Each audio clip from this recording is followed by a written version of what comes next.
Close your eyes. It's January, the year 2035.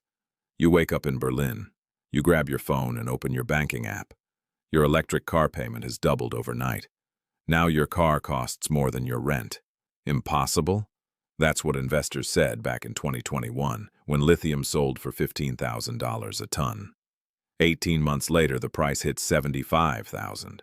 What if I told you that more than half of the world's lithium comes from places that are literally drying up right now? But before you think that's just Chile's problem, let me show you how 8 kilos of white powder in the Atacama Desert could decide whether you can even afford to drive to work next year. Rewind to Chile, 1994.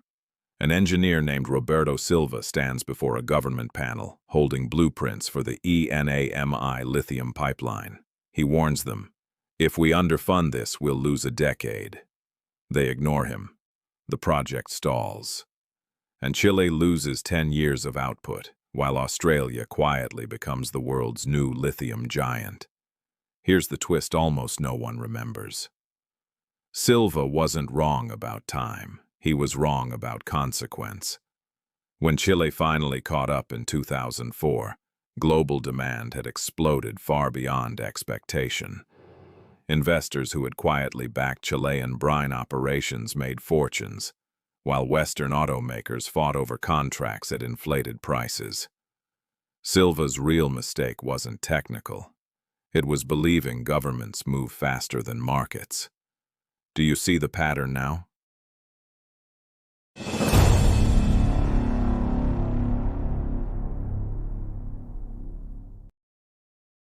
The official numbers look solid. Chile holds roughly 9,300,000 tons of lithium, enough for nearly 2 centuries at today's pace. Sounds safe, right? But what they don't tell you is this. More than half of global lithium production depends on evaporating salt water under the desert sun. Places like the Salar de Atacama among the driest spots on Earth. There, water rights spark protests, and regulations tighten each year. The real limit isn't the metal, it's the water. And here's the fascinating part. A single Tesla Model 3 uses about 8 kilos of lithium. Now multiply that by the 5 million electric cars predicted for the year 2035. That means we'll need around 5 million tons of lithium each year, almost 9 times what we produce today. What does that mean for you? If lithium prices double, battery packs rise 8%. Electric car prices climb 3%. Inflation nudges higher by 0.2. If prices triple, battery costs jump 15%, car prices rise 6%, and the clean energy rollout slows by an entire year. How much of your salary is already tied to the green transition?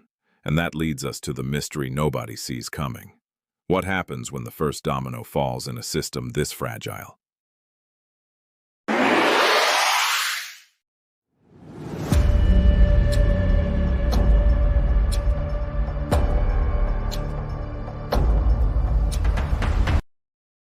Picture this.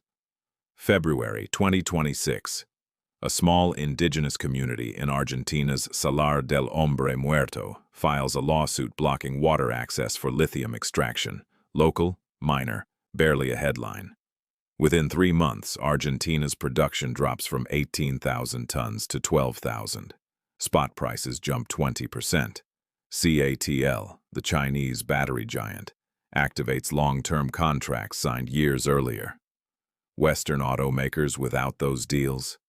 They scramble. Tesla, which bought into Piedmont Lithium in early 2024, absorbs the hit. Volkswagen and Ford, still tied to the open market, see costs surge. They delay new models. Electric vehicle adoption slows by 15% across the US and Europe. Meanwhile, China, controlling 70% of global refining, uses its reserves to keep production steady. By midsummer, Chinese manufacturers enjoy a 6-month advantage. Europe panics. The US Senate rushes emergency mining permits. Australia announces massive expansions. And all of this begins with one water dispute in a desert few people could find on a map. Does that sound familiar?